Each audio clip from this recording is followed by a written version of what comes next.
नमस्कार, आपका स्वागत है। दोस्तों, हर हर महादेव, ओम नमः शिवाय। दोस्तों, सावन का पवित्र महीना चल रहा है और हर कोई भगवान भोलेनाथ को प्रसन्न करना चाहता है।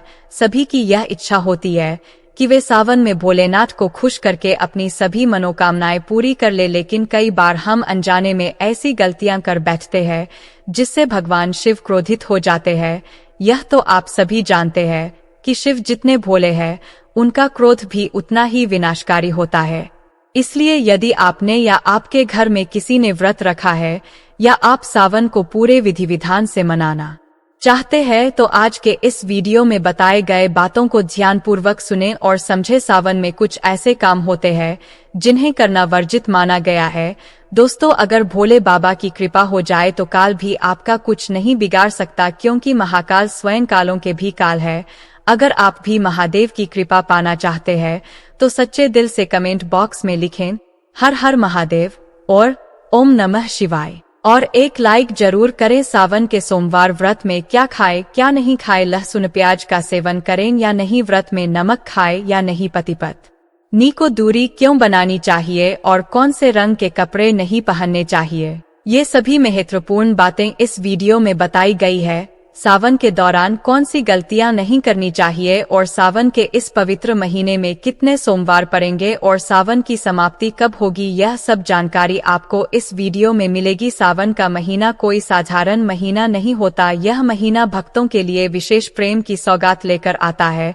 सावन का महीना इतना पवित्र होता है कि इसका अंदाजा भी नहीं लगाया जा सकता। यह त्योहार भारत में ही नहीं, विदेशों में भी जोर शोर और खुशी के साथ मनाया जाता है। वैज्ञानिक भी मानते हैं कि सावन में प्रकृति आपस में बातें करती है, इसलिए सावन के इस पवित्र महीने का पूरा लाभ उठाएं और भगवान शिव की कृपा प्राप्त करें और वातावरण सम हो जाता है। हरियाली की उत्पत्ति होती है और नए नए भी उगते हैं और वर्षा आदि होती है। इस मौसम में हरियाली साक्षात महादेव का स्वागत करती है और महादेव से बातें करती है।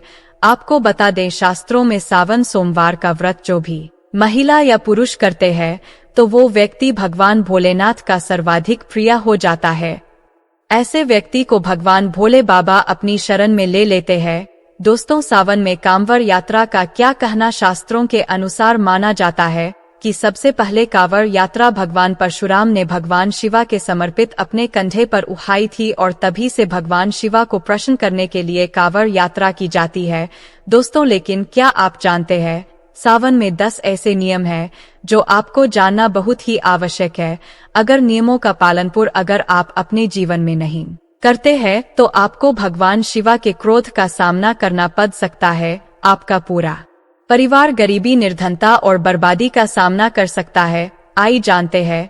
तो सबसे पहले जानते हैं सोमवार व्रत की तारीख। पहले सोमवार का व्रत 22 जुलाई, दूसरे सोमवार का व्रत 29 जुलाई, तीसरी सोमवार का व्रत 5 अगस्त, चौथ सोमवार व्रत 12 अगस्त, पांचवा व्रत 19 अगस्त को रखा जाएगा। दोस्तों, अब जान लेते हैं सावन सोमवार के व्रत में क्या खाना चाहिए और क्या नहीं खाना चाहिए। अगर आपने सावन सोमवार का व्रत रखा है तो आप इस दिन सात्विक भोजन ही करें। यह निर्जला व्रत नहीं होता, इसलिए इस व्रत में सेंधा नमक से बनी चीज खा सकते।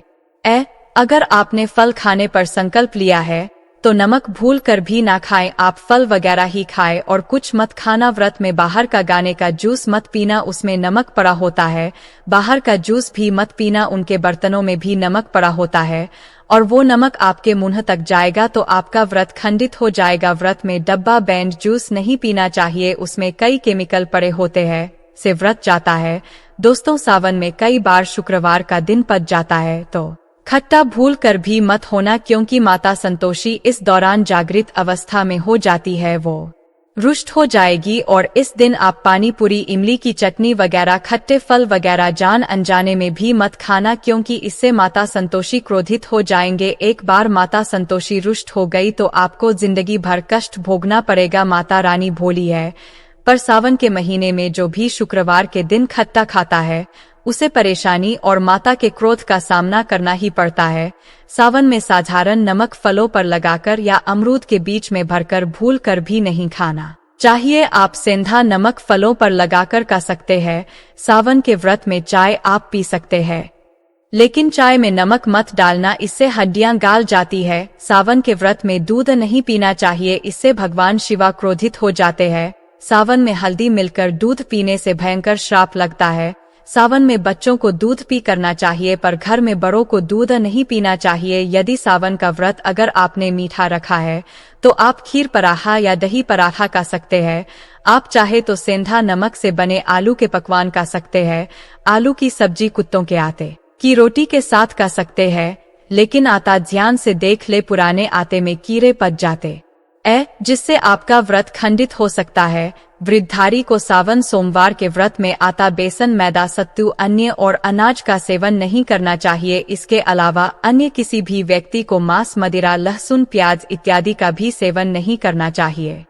वही व्रत रखना वाले व्यक्ति को धनिया पाउडर, मिर्ची पाउडर, सदा नमक का सेवन भूल कर भी नहीं करना चाहिए। सावन में चाहे आपका व्रत हो या ना हो, किसी भी व्यक्ति को कड़ी पकौड़ी नहीं खाना चाहिए। और वही पत्तेदार सब्जियां, पालक, मेथी, लाल भाजी, बथुआ, पत्ता गोभी जैसी सब्जियां या सांग सब्जियां भूल कर भी नहीं खाना चाहिए। यह जहर के समाज मानी जाती है। इसमें कीड़े ए जाते हैं, सांप, बिच्छू वगैरह ए जाते हैं। और जो भी व्यक्ति सावन में बैगन की सब्जी खाता है उसे व्यक्ति को घर पाप कर जाता है। इसी कारण लोग द्वादशी और चतुर्दशी पर बैगन नहीं खाता। पत्तेदार सब्जियां क्यों नहीं खाई जाती, इसके पीछे एक कथा है, मैं आपको बताऊंगा। दोस्तों, सावन के पवित्र महीने में कौन सी गलतियां नहीं करनी चाहिए। यह गलतियां पाप का भागीदार तो बनती है, साथ ही साथ ऐसा व्यक्ति नरक में अटका रह जाता है। सावन में घर के सभी लोगों को सुबह जल्दी उठाना चाहिए और जितना जल्दी हो सके कम से कम पहले सावन स्नान अवश्य करें। परिवार में सब कुछ स्नान करना चाहिए। यदि कोई बीमार है तो उसे पर गंगा जल के चित मार दे। सावन में किसी भी गरीब का अपमान ना करें, क्या पता उसे गरीब के रूप में भगवान शिवा हो, क्योंकि भगवान शिवा सावन में अपने भक्तों की परीक्षा लेने आते हैं। सावन में डर तक सोने वाली महिला का पति बर्बाद हो जाता है और उसकी मृत्यु निकट भविष्य में जल्दी हो जाती है। इसलिए पति के उठने से पहले सावन में हर स्त्री को जल्दी उठ जाना चाहिए और भगवान शिवा की पूजा करनी चाहिए। सोमवार व्रत आपको अवश्य करना चाहिए, ऐसा करने से धन लक्ष्मी का वास होता है।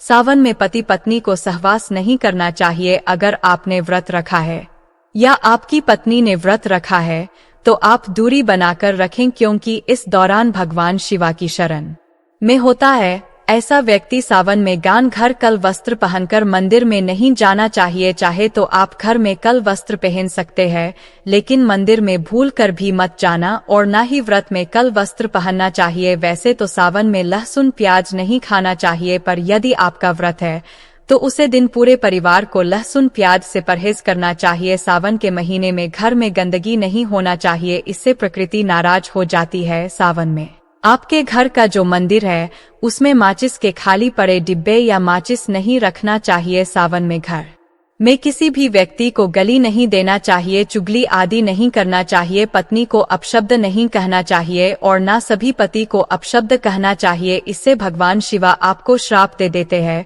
सावन में जो भी व्यक्ति दूध में हल्दी डालकर पीता है उसके ऊपर महाकाल का क्रोध बरसाता है।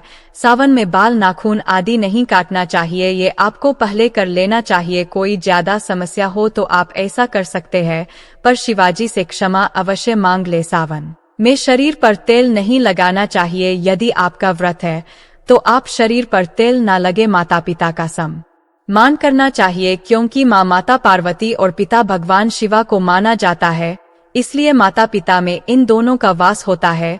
माता पिता का आधार करने से भगवान शिवा और महापार्वती प्रसन्न होती है। सावन में देवी देवता से जुड़ी कोई भी चीज कभी किसी को मत देना, नहीं तो भगवान शिवा आपके घर से सदैव के लिए चले जाएंगे। दोस्तों, अब जानते हैं सावन के इस पवित्र महीने में शिवलिंग पर कौन कौन सी चीज नहीं चढ़ाना चाहिए जिससे आपको पाप न लगे। शिवा पुराण के अनुसार शिवा भक्तों को कभी भी भगवान शिवा को ऐसी हल्दी और सिंदूर सहित यह छह वास्तु नहीं चढ़ाना चाहिए। पौराणिक कथा के अनुसार केतकी के फूल ने ब्रह्मा जी के झूठ में साथ दिया था, जिससे नाराज होकर भगवान भोलेनाथ ने केतकी के फूल को श्राप दिया। इसलिए केतकी का फूल शिवलिंग पर नहीं चढ़ाया जाता और वही नारियल का पानी भी शिवलिंग पर कभी भी अर्पित नहीं करना चाहिए। शंकर से जल भी भगवान भोलेनाथ को नहीं चढ़ाना चाहिए। शास्त्रों के अनुसार सुबह 5 बजे से लेकर सुबह 11 बजे तक शिवलिंग पर जल चढ़ाना बहुत ही शुभ और अत्यंत मंगलकारी होता है।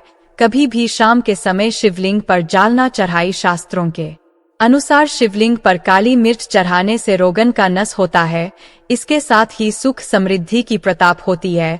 घर में कभी भी अंगूठे के आकार से बड़ा शिवलिंग नहीं रखना चाहिए और शिवलिंग पर जलधारा अवश्य होना चाहिए। भगवान भोलेनाथ को टूटे अक्षत कभी अर्पित नहीं करना चाहिए, इससे शिवा क्रोधित हो जाएंगे। सावन के महीने में कठेफटे बेलपत्र शिवलिंग पर कभी अर्पित नहीं करने चाहिए। बेलपत्र की संख्या 3 होना चाहिए। बेल पूरे होना चाहिए, सबूत होना चाहिए। लेकिन आप 6 महीने पुराना बेलपत्र भी शिवलिंग पर अर्पित कर सकते हैं, लेकिन वह काटा फटना हो। 6 महीने तक बेलपत्र पवित्र और शुभ माना जाता है। सच्चे दिल से बेलपत्र शिवलिंग पर चढ़ाने से 21 मनोकामनाएं पूर्ण हो जाती है।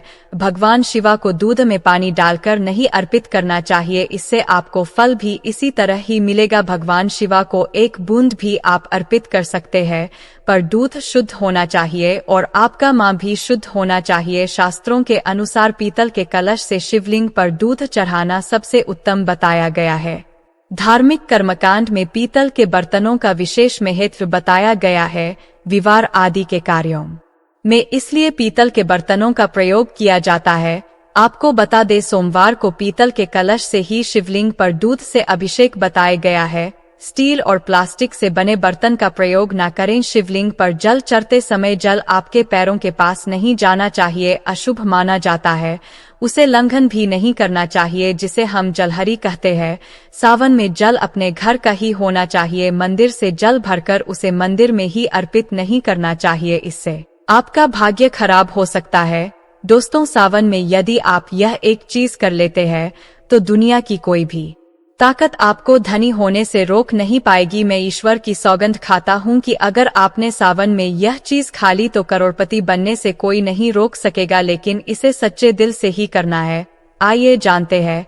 सावन में शिव भक्तों को शिवलिंग पर चढ़ा हुआ प्रसाद के रूप में धतूरा जरूर खाना चाहिए। इसे आपको ज्यादा नहीं खाना है, बस अपनी जुबान पर हल्का सा स्पर्श करना है। ज्यादा खाने से आप बीमार पड़ सकते हैं, इसलिए बस टच करें। आप देखेंगे कि आपके अंदर सकारात्मक ऊर्जा का संचार होगा और आपको धनी होने से कोई नहीं रोक सकेगा। दूसरी बात, माता पार्वती और भगवान शिव की कृपा के साथ साथ समस्त 33 कोटि देवी देवता आपको धनवान बनाएंगे। बस आपको यह चीज करनी है और आप देखेंगे कि आपको धनी होने से कोई भी ताकत रोक नहीं सकेगी। दोस्तों, ये सभी बातें हिंदू धर्मग्रंथों में प्रमाणित है। इसलिए दोस्तों, यदि आप भी पुण्य कामना चाहते हैं तो इस वीडियो को अपने सभी हिंदू भाई बहनों के साथ जरूर शेयर करें, ताकि सभी अपनी समस्याओं से निजात पा सकें। और यदि आप भी किसी समस्या से परेशान हैं तो हमें कमेंट में लिखकर बताएं। हम पूरी कोशिश करेंगे कि आपकी समस्या का समाधान कर सकें। साथ ही आपको यह वीडियो कैसा लगा हमें कमेंट में जरूर बताएं। धन्यवाद।